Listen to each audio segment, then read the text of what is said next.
Subscribe. इंग्लंडमध्ये 12 पेन्सचा एक shilling.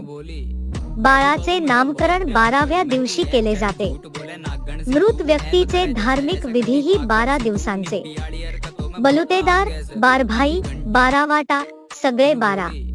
बेरकी माणूस म्हणजे 12 गावचं पाणी प्यायलेला.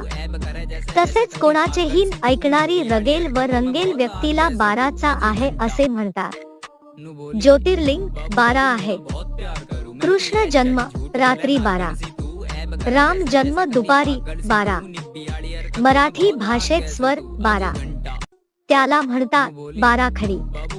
12 गावचा मुखिया. जमिनीचा उतारा 7/12चा. इंजिनिअरिंग, मेडिकल किंवा इतर कोर्सेससाठी 12वी नंतर प्रवेश. खाया पिया कुछ नहीं, गिलास फोडा. 12 ना बारडोलीचा सत्याग्रह.